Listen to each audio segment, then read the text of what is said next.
Will you first say and then spell your first and last name for me? Sure. My first name is Gabriel, Gabriel. Okay.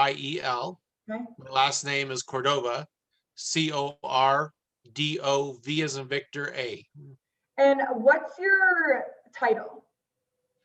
Um, Justice and Peace Executive Director, Pikes Peak Justice and Peace Commission, and also I work for the Volunteers of America. I work with the judicially involved population, working to rapidly rehouse them and to move them into housing stability so they're not on the streets, and to go ahead and try to reduce recidivism in those populations. Okay.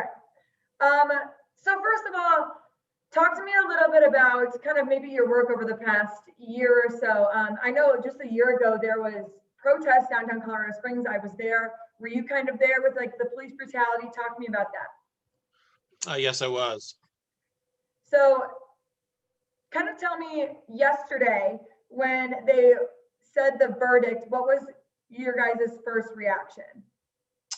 The first reaction was, of course, one of tension before they first announced the verdict, one of tension, one of unease, because we have seen so many of these cases where we have substantial pieces of evidence that show these things, but have not gotten the convictions.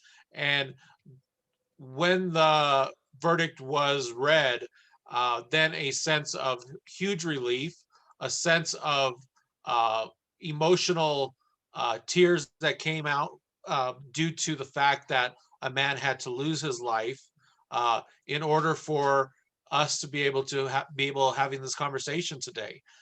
So that is, it was ease, and then also a brief moment of celebration, and then coming back to center to say we could only celebrate for a short period of time. We have a lot of work ahead of us, and we need to start to continue this momentum and continue the work to ensure that justice is being done all across this nation and in our city of Colorado Springs and state of Colorado.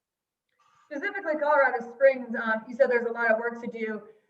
What's kind of being done for that, and how does the city like Colorado Springs work towards that after this court case? You know, I think that we have some things that are in place, but I do not know if they are the proper things in place at this point in time. We have the current lead tack that is in place, but I do not see them having the power or the authority to be able to move towards the proper changes that we need in a expedited and speedy fashion, because time is of the essence. We must move, and we must not allow another individual to die at the hands of somebody who is breaking the law or using and exercising their power in the inappropriate way.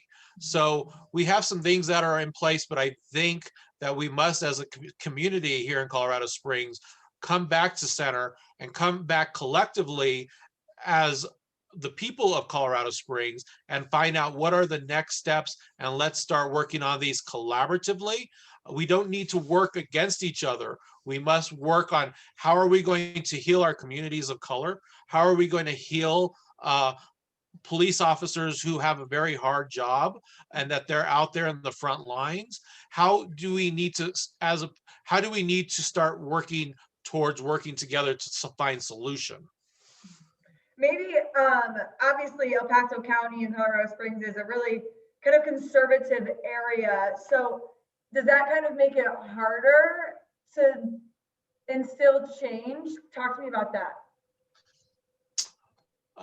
I see a shift. I see a lot more as the community is becoming a little bit more diverse, as we are having more people coming in from other parts of the country, and also, you know, throughout the rural moving into our community. I'm seeing that moving towards a greater opportunity for us to hear more voices, to have different perspectives, and also come together and to break that cycle of that conservative mindset, to maybe share what it is, what our perspective is, so they could have an understanding of what that is, to be able to understand why we are asking for the changes that we are wanting to make and we are pushing for. maybe what are some of the biggest changes? Just accountability. I know there was the police accountability coalition with the cities. So like maybe what are some things that you would like to see happen? I would like to really see, I would love to see a police oversight commission established here in Colorado Springs. That will give a lot more um, authority to be able to go ahead and make changes that are needed to be made in a more swift and proper way. I think the current system right now is just going to take too long. I think that they don't have a clear direction, and I think it's good to know that the talk is beginning, but like I said, time is of the essence. I want to see people to be able to move quickly. And so through a police oversight committee, I think that would allow things to move forward a little bit more quicker. Also, I think we need to start having some forums where we're having police and the community members be able to come together and to be able to start healing together, not working against each other and not being combative with each other, but finding out ways to heal. Our communities of color have, I think the CDC and the WHO organization just recently indicated that police brutality and the feelings in our communities of color is now considered a health risk for us as individuals of color, because of the fear that we have. You know, it's causing heart disease, it's causing mental health issues, anxiety, trauma.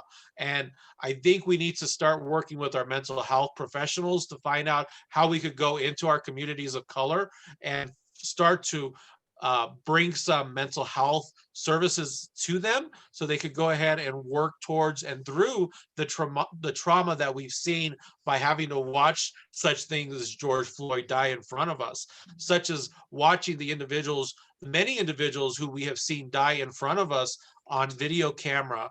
I think that is going to be a big step in working towards, I think, healing and also being able to come to the table in a more productive and better fashion. And I would say even for the police officers as well and our judicially involved population, when I say that, our judges, our courts, I think it's a bigger issue than just the police. We have people that are working very hard every day, but they're working through things that are very tough. And I think some of these services need to be offered to them, and the stigma needs to stop with the healing that comes with mental health services and being able to find out how we could go ahead and heal ourselves. Last few questions here. I mean, this obviously didn't take place in Colorado. This happened in Minnesota and it's far away, but what does that mean for the people here in Colorado? Is this just something to start the conversation, or like how does this affect us here and what does this mean for Colorado moving forward?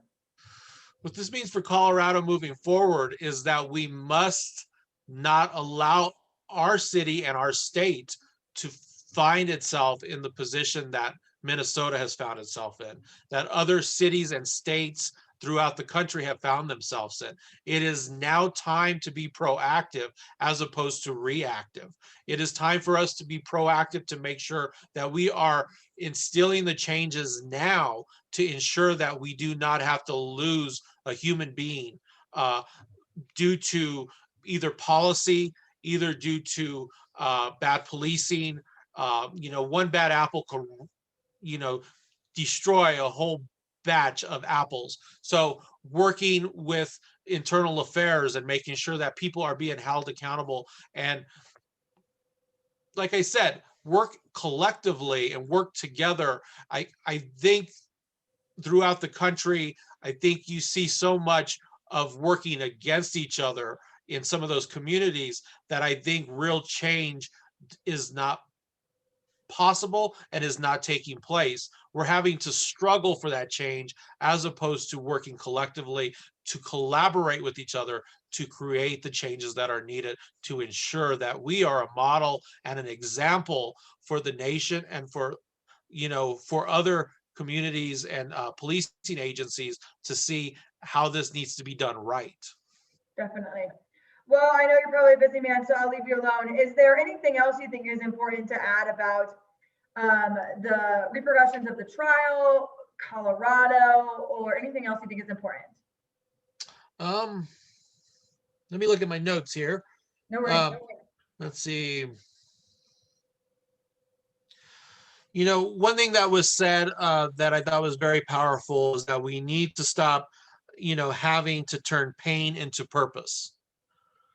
So I think if we could be a model in with that mindset that we need to stop turning pain into purpose, and taking that approach, that is going to be a much better way for us to move towards change.